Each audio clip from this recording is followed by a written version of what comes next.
이 새벽에 주 앞에 나오신 분들을 진심으로 환영합니다. 찬송가 543장 찬양 드리겠습니다. 찬송가 543장입니다.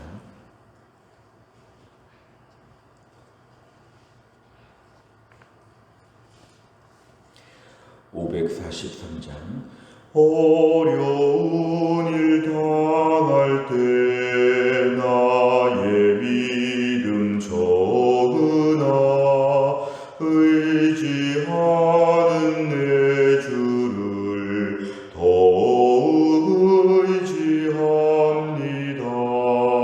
세월 지나갈수록 의지할 것뿐일세. 무슨 일을 당해도 예수 의지합니다. 성령께서 내 마음 밝히 비춰주시니 인도하심 따라서 주만 의지합니다. 세월 지나갈수록 의지할 것뿐일세. 무슨 일을 당해도 예수 의지합니다. 밝을 때의 노래와 어두울 때의 기도로 위태할 때 도움을 주께 간구합니다. 세월 지나갈수록 의지할 것뿐일세. 무슨 일을 당해도 예수 의지합니다. 생명이 있을 동안에 예수 의지합니다. 천국 올라가도록 의지할 것뿐일세. 세월 지나갈수록 의지할 것뿐일세. 무슨 일을 당해도 예수 의지합니다. 아멘. 하나님 말씀은 예레미야 37장 11절부터 21절까지입니다. 예레미야 37장 11절 1113페이지에 있습니다. 1113페이지 예레미야 37장 11절에서 21절까지입니다.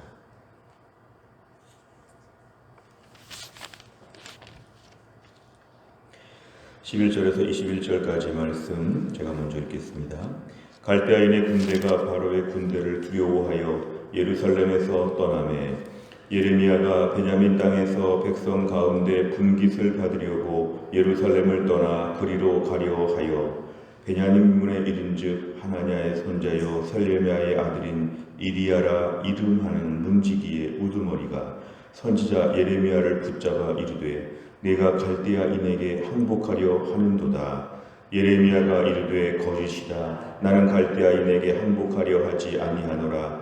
이리야가 듣지 아니하고 예레미야를 잡아 고관들에게로 끌어가매 고관들이 노여워하여 예레미야를 때려서 서기관 요나단의 집에 가두었으니 이는 그들이 이 집을 옥으로 삼았음이더라. 예레미야가 뚜껑 씌운 웅덩이에 들어간 지 여러 날 만에 시드기야 왕이 사람을 보내어 그를 이끌어내고 왕궁에 왕궁에서 그에게 비밀이 물어 이르되 여호와께로부터 받은 말씀이 있느냐? 예레미야가 대답하되 있나이다. 또 이르되 왕이 바벨론의 왕의 손에 넘겨지리이다. 예레미야가 다시 시드기야 왕에게 이르되 내가 왕에게나 왕의 신하에게나 이 백성에게 무슨 죄를 범하였기에 나를 옥에 가두었나이까? 바벨론의 왕이 와서 왕과 이 땅을 치지 아니하리라고 예언한 왕의 선지자들이 이제 어디 있나이까? 내 주 왕이여 이제 청하건대 내게 들으시며 나의 탄원을 받으사 나를 서기관 요나단의 집으로 돌려보내지 마옵소서. 내가 거기에서 죽을까 두려워하나이다. 같이 읽습니다. 이에 시드기야 왕이 명령하여 예레미야를 감옥 뜰에 두고 떡 만드는 자의 거리에서 매일 떡 한 개씩 그에게 주게 하매 성중에 떡이 떨어질 때까지 이르니라. 예레미야가 감옥들에 머무니라. 오늘의 말씀의 11절에 보면은 이제 갈대아인의 군대, 바벨론 군대가 바로의 군대, 이집트의 군대를 두려워하여 예루살렘에서 떠났다. 근데 이것은 완전히 떠난 것이 아니라 일시적으로 철수한 것입니다. 어차피 궁극적으로 바벨론이 남주다 예루살렘을 멸망시키고 당시 이집트는 이제 아무것도 아닌 종이 호랑이처럼 약해지는 때였습니다. 하여튼 오늘 본문 당시에는 이제 바벨론의 군대가 일시적으로 이렇게 예루살렘을 떠났다. 11절에서 말씀합니다. 12절에 보면 예레미야가 베냐민 땅에서 백성 가운데 분깃을 받으려고 이건 재산 일부를 상속받기 위해서 예루살렘을 떠나서 자기 고향 땅으로 지금 가려고 했습니다. 그러니까 지금 자기 고향 땅에 가는 이유는 무엇보다 재산 상속을 위한 것이었는데 오늘 13절에 보니까 예루살렘 성의 여러 문 중에서 베냐민 문이라고 하는 그 문에서 이리야라고 하는 그 문지기의 우두머리가 예레미야를 문 앞에서 체포합니다. 예루살렘 성을 나가다가 붙잡힌 것이죠. 붙잡혔는데 그 죄목이 뭐냐면 내가 지금 이렇게 나가서 갈대아인에게 바벨론에게 항복하려고 네가 지금 예루살렘을 떠나는 것이다. 이건 순전히 팩트가 잘못된 것입니다. 12절의 말씀처럼 예레미야는 지금 다른 이유로 개인적인 용무로 지금 예루살렘을 떠나는 것에 불과한데 이거를 마치 바벨론에게 항복하려고 혼자 어딘가 가는 것처럼 오해하였는데 그 오해를 풀지 않고 14절에 보니까 고관들에게 높은 왕의 신하들에게 끌고 갔습니다. 체포 연행한 것입니다. 15절에 보니까 고관들 왕의 신하들은 이제 노여워하여 사실 예레미야의 메시지에 노여워하였다는 것이죠. 예레미야를 때렸다, 구타하고 아주 괴롭히는 것이죠. 하나님 말씀을 전했다는 이유만으로 매우 아주 심각한 고난을 겪게 됩니다. 그리고 서기관 요나답의 집, 사실 이 집은 당시 감옥으로 쓰였다고 했는데 그 집에 이제 구금되었습니다.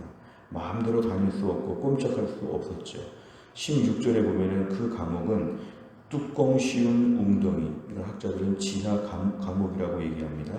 지하 감옥에 들어가서 매우 괴로운 날들을 오랫동안 보내고 있었을 때 한편으로는 17절에 당시 마지막 왕이었던 시드기야는 예레미야를 불러옵니다. 왕궁에 불러와서 그에게 물어봅니다. 하나님이 뭐라고 말씀하시느냐? 사실 시드기야는 별로 믿음도 없어 보이는데 기도해달라. 하나님 말씀은 뭐냐? 계속 물어봅니다. 그 안에 한편으로 보면은 마지막에 믿음 같은 모습도 보이고 한편으로 보면은 이중적인 플레이죠. 하나님이 뭐라고 말씀하시더냐? 결국 예레미야는 왕이 바벨론의 왕의 손에 넘겨질 것입니다. 이 나라가 망할 것이고 왕은 이제 포로가 될 것입니다. 끔찍하게 붙잡힐 것입니다. 이런 이야기를 합니다. 이제 이런 얘기를 하나님 말씀으로 전하고 18절부터는 예레미야가 개인적으로 자신의 이야기를 합니다. 내가 도대체 무슨 죄를 범했기 때문에 이렇게 감옥에 있어야 됩니까? 감옥에 있어야 되지 않지 않습니까? 따지고 있습니다. 19절에 보면 바벨론의 왕이 와서 이 땅을 차지한다? 이제 모든 선지자들이 다 예언하는 거 아닙니까? 왜 그런데 나를 이렇게 감옥에 넣습니까? 20절에 보면 요나단의 집으로 돌려보내지 마옵소서. 아마 굉장한 고난과 어려움이 있었던 것으로 짐작할 수 있습니다. 내가 거기에서 죽을까 두려워하나이다. 선지자가 지금 매우 약하고 힘든 모습을 보여줍니다. 그러니까 지금 매우 고난 중에 있는 예레미야 예레미야죠. 21절에 이제 왕이 선처해서 예레미야를 그 집에서 나오게 하고 감옥 뜰에 두었다. 이거는 경호대 뜰에 두었다고 하는 그런 뜻입니다. 그러니까 그 지하 감옥에서 조금 나은 그러한 감옥 뜰에 두었다는 것인데 매일 떡을 하나씩 주면서 거기에 살도록 이렇게 했습니다. 한편으로 보면 너무 힘든 상황에서 조금은 편안한 곳으로 왔는데 여전히 갇혀 있는 것은 똑같습니다. 내용 감찰을 보시면 첫째, 문지기 이리야가 예레미야에 대한 오해한 것은 무엇입니까? 12절에서 13절에 보면 지금 예레미야가 예루살렘을 떠나려고 하는 것은 자기 고향 땅에서 재산의 일부를 상속받으려고 가는 것인데 이리야라고 하는 문지기가 볼 때는 바벨론 군대에 항복하려 가는 것으로 그렇게 오해하게 되었습니다. 마치 무슨 첩자를 보듯이 그렇게 봤고 영적으로 무지하니까 세상적으로도 이렇게 무지한 것입니다. 엉뚱하게 생각하여서 거짓말로 지금 예레미야를 체포하고 있는 것입니다. 두 번째를 보면 예레미야는 시드기야 왕이 여호와께 받은 말씀을 물을 때 어떻게 대답합니까? 17절에 하나님의 말씀은 왕이 바벨론 왕의 손에 넘겨질 것입니다. 사실 지금 직전까지 감옥에 있었고 또 왕은 분명히 지금 원하는 것이 있는데 오늘 하나님 말씀을 그대로 전하는 것이 예레미야의 메시지였습니다. 이 나라가 망할 것이고 왕이 붙잡힐 것입니다. 이런 말씀을 직언처럼 예언하고 있습니다. 세 번째를 보면 예레미야는 왜 위험한 상황에서도 시드기야 왕이 바벨론에 넘겨질 것이라고 말합니까? 왜냐하면 지금 시드기야 왕은 하나님 말씀을 물어봤습니다. 개인적인 생각을 물어보거나 아니면 여러 가지 다른 이야기를 물어본 게 아니라 하나님의 말씀이 무엇이냐, 하나님 말씀을 물어보기 때문에 예레미야는 다른 말을 할 수가 없었습니다. 하나님의 말씀이 왕이 바벨론 왕의 손에 넘겨질 것입니다. 듣기 싫어도 어쩔 수 없습니다. 하나님께서 이렇게 하실 것입니다. 만약에 선지자가 타락하고 부패했다면 아첨하는 말을 했을지 모릅니다. 지금 감옥에 있다가 왔으니까 왕의 기분을 좋게 해서 좀 더 나올 수 있는 좋은 달콤한 말을 예언처럼 할 수 있었지만 오늘 예레미야는 그대로 말씀을 전했습니다. 이렇게 말했다가 어떻게 될까 걱정하지 않고 하나님 말씀을 그대로 전하게 되었습니다. 하나님 말씀은 뭔가 가감하지도 아니하고 양념을 만들지도 아니하고 색깔을 입히지도 아니하고 그대로 하나님 말씀을 전하고 이제 왕의 반응이 중요한 것이었죠.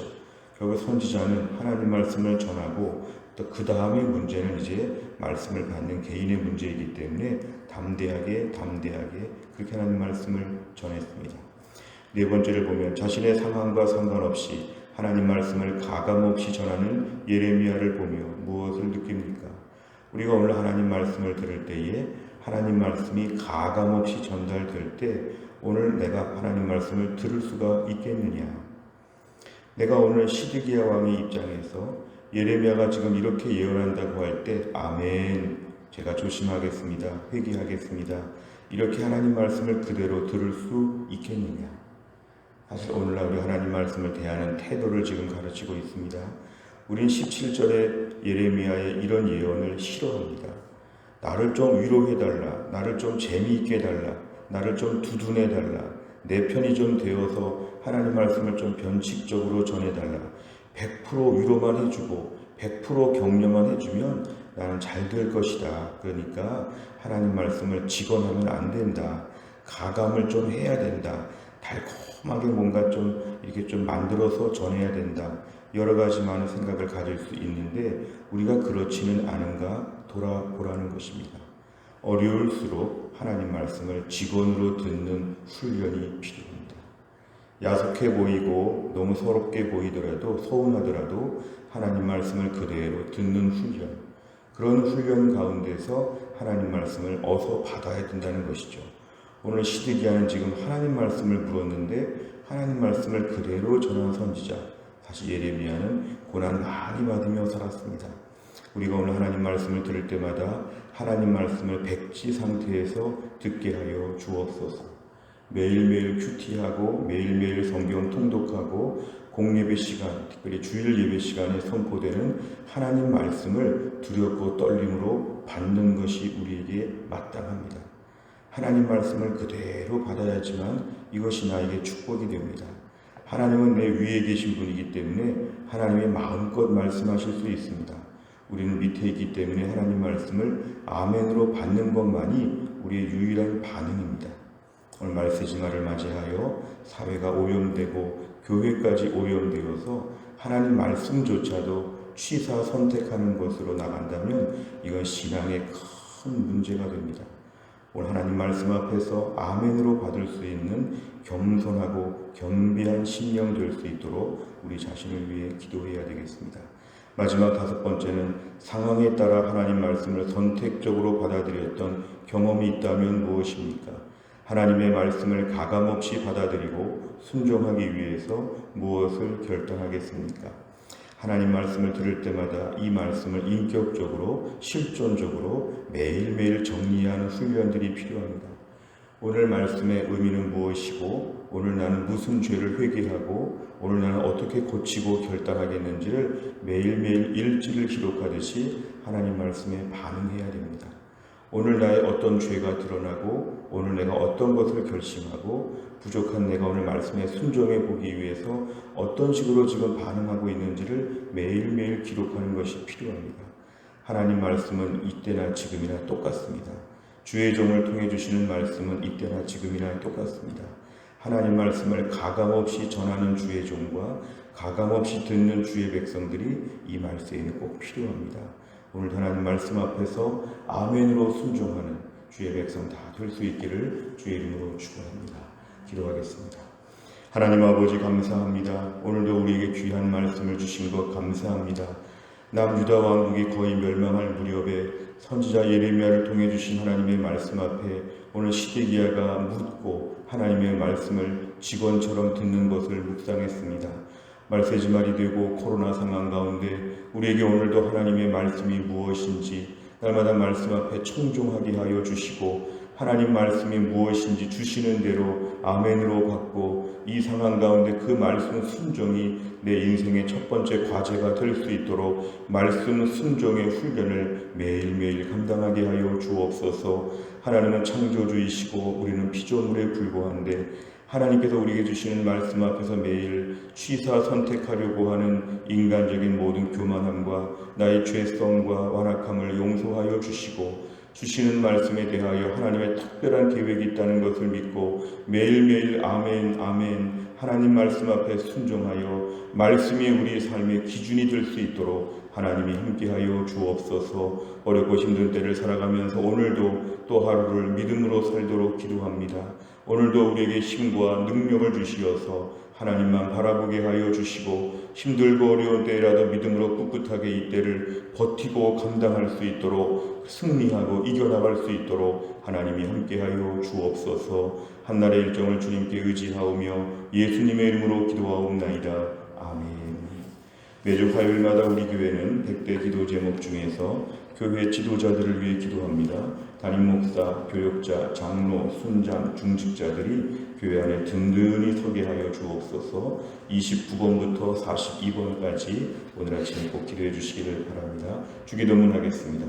하늘에 계신 우리 아버지여, 이름이 거룩히 여김을 받으시오며 나라 임하옵시며 뜻이 하늘에서 이룬 것 같이 땅에서도 이루어지이다. 오늘날 우리에게 일용할 양식을 주옵시고 우리가 우리에게 죄 지은 자를 사하여 준 것 같이 우리 죄를 사하여 주옵시고 우리를 시험에 들게 하지 마옵시고 다만 악에서 구하옵소서. 대개 나라와 권세와 영광이 아버지께 영원히 있사옵나이다. 아멘.